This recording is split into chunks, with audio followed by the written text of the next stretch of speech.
예, 어서 오십시오. 네, 안녕하세요. 오늘 전자발찌를 끊고 여성 2명을 살해한 강씨 사건 가지고 오셨네요. 네, 그렇습니다. 정말 화가 나는 사건이었어요. 심지어 왜 살해했냐고 기자가 물으니까 마이크를 차지 않았습니까? 네, 이틀 전에 법원의 구속영장 실질심사 받으러 왔을 때 네. 질문하는 기자의 마이크를 발로 차고 욕설도 했죠. 네. 뭐 당연히 나 반성 안 한다. 뭐 사회가 뭐 X 같다.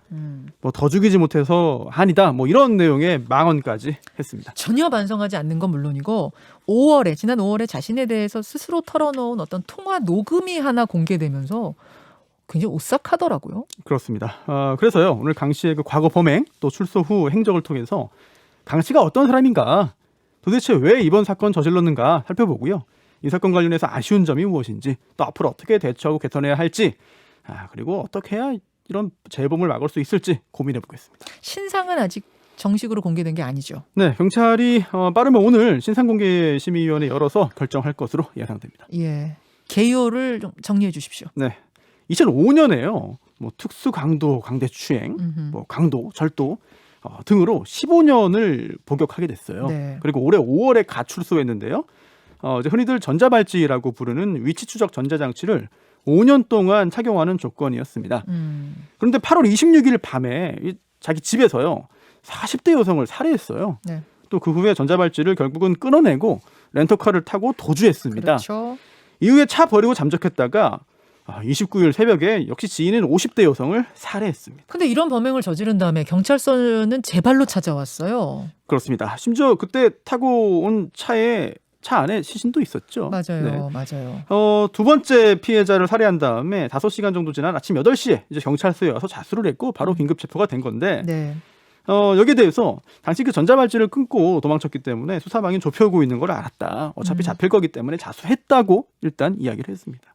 근데 이 사람이 전과 14범으로 알려졌는데 그동안 살인 전과는 없었잖아요. 그렇습니다. 전과 14범 중에 이제 8번은 실형도 살았어요. 하지만 네. 살인은 없었거든요. 근데 몇 건만 봐도요. 82년, 86년, 89년, 92년에도 다 절도고요. 또 97년에는 이제 강도, 강간 등으로 징역형을 받았습니다. 살인은 아니지만 성범죄 전과는 있었어요. 그렇습니다. 예. 이 97년 이게요. 길 가던 30대 여성을 인적 드문 곳으로 끌고 가가지고 때리고 금품 강취하고 강간한 거거든요. 맞습니다. 당시에 징역 5년 등의 처분을 받고 이제 2005년 4월에 풀려났죠. 두 번째 성범죄는 언제예요? 이제 풀려나고 바로 5달 후입니다. 그래요. 네, 그때 20대 여성의 자동차 안에서 흉기로 협박을 하고 신용카드를 강취한 다음에 강제추행했거든요. 어허. 그런데 그때요, 그 외에도 당시 8월에서 9월까지 이미 30명 넘는 피해자를 상대로 강도절도를 저질렀어요. 그래서 2005년 당시 징역 15년형을 받았습니다. 그렇군요. 범죄 성향이 대단히 강한 사람이다 이런 생각이 드는데 그때 가출소하자마자 왜 또 절도 저지른 거래요? 그 부분에 대해서 단서가 있어요. 바로 강 씨가 스스로 자신에 대해서 털어놓은 그런 이야기인데요. 그 전화 통화한 녹음 내용. 그렇습니다. 강 씨가 작년에 그 청주교도소에서 복역할 때 심리치료 수업을 받았습니다. 네네. 그리고 그 강사에게 감사 편지를 보냈는데요.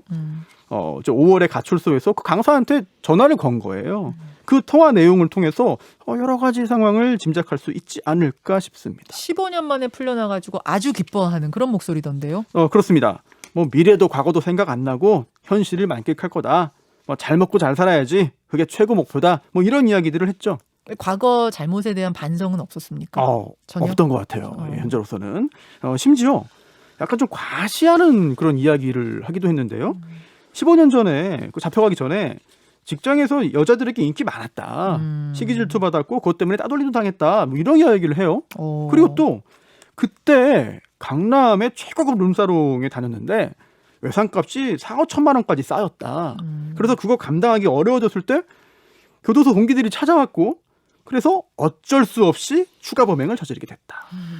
이렇게 털어놨습니다. 지금 2005년 당시 여성 30여 명 돈 뺏고 성폭행한 혐의로 잡혔을 때 그때 얘기인 거죠? 네.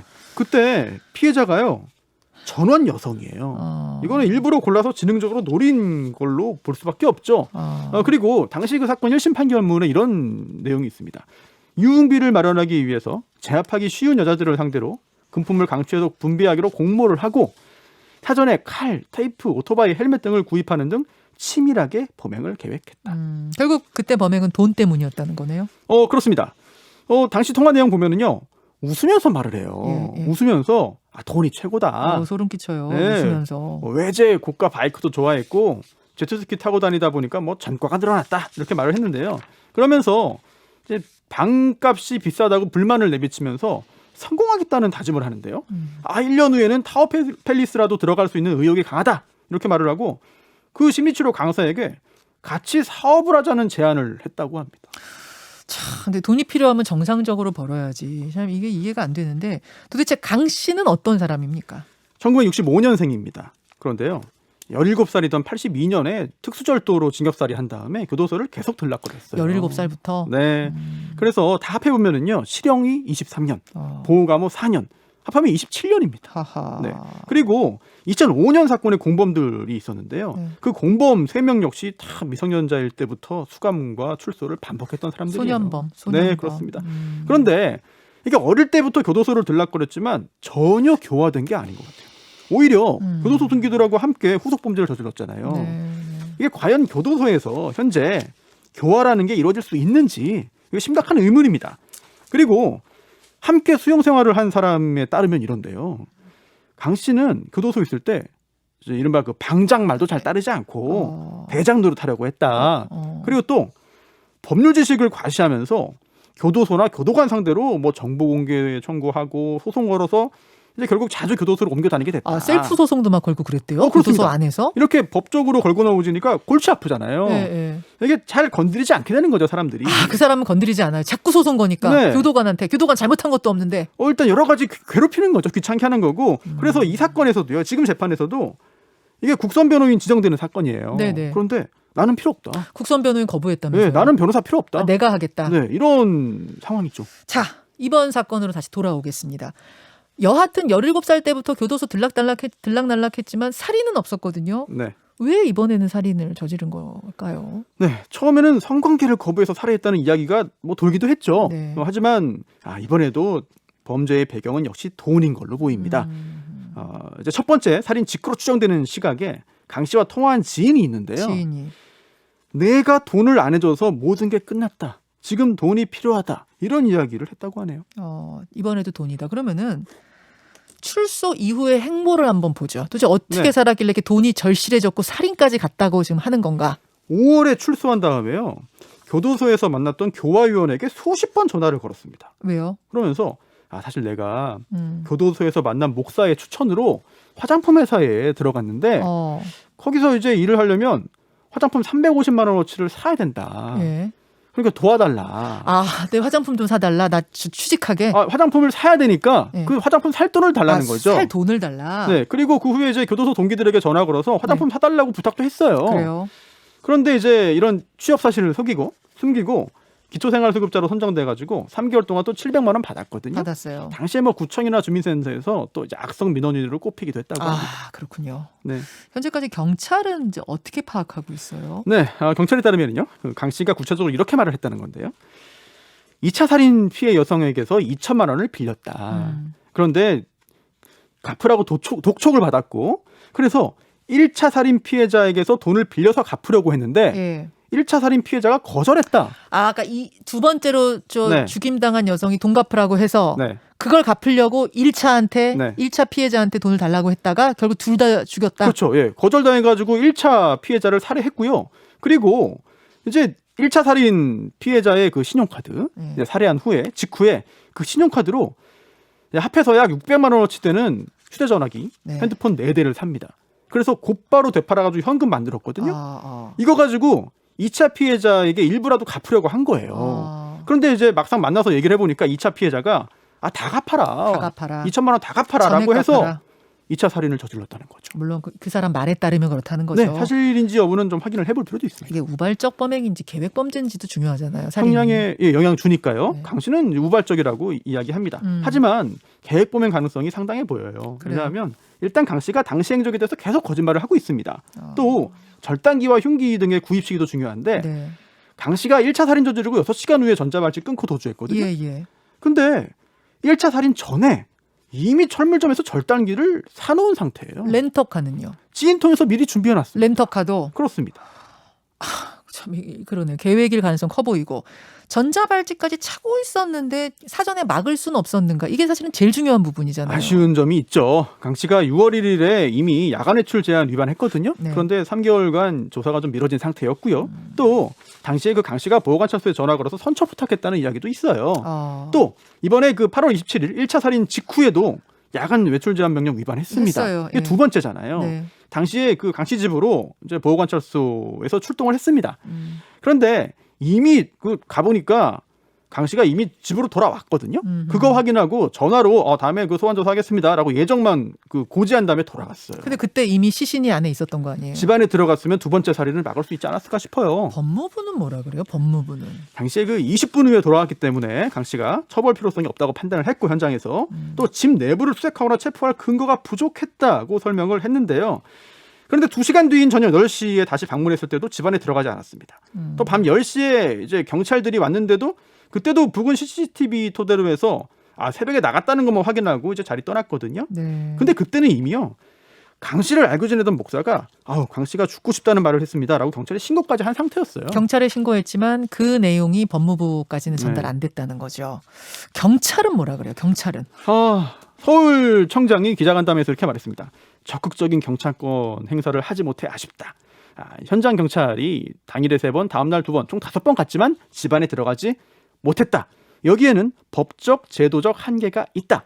경찰관 직무집행 범위가 협소한 데 대한 제도적 검토를 하겠다고 밝혔습니다.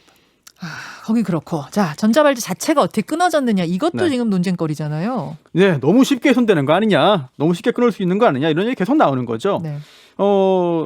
또 다른 사례도 있는데 이제 청소년 2명 성폭행해서 징역 5년 살고 출소한 마모 씨. 네. 전자발찌 끊고 지금 2주째 도주 중입니다. 못 잡고 맞아요. 있어요. 맞아요. 또 장흥. 2019년에네요.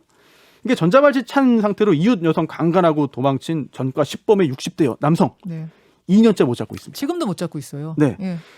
물론 뭐 극단적인 선택을 했을 가능성도 있지만 뭐 어딘가에 도주에 있을 가능성도 있는 거예요. 물론이죠. 네. 법무부는 그동안 이거 훼손 절단 어렵게 하도록 하겠다고 밝혔는데 6번 개량했지만 아직까지도 미흡한 것 같거든요. 이번에는 기대해도 될까 생각됩니다만 근데 사실 전자발찌에 너무 큰 기대를 하면 안 돼요. 그래요? 네. 이게 전자발찌가 범죄를 줄일 수는 있지만 사라지게 만드는 건 아니거든요. 아하. 이거 최근 5년 동안 전자발찌 착용하고도 다시 성범죄 저지른 게 300건이 넘습니다. 그래요. 기본적으로 범죄는 범죄자의 잘못이에요. 전자발찌는 그 다음 문제죠.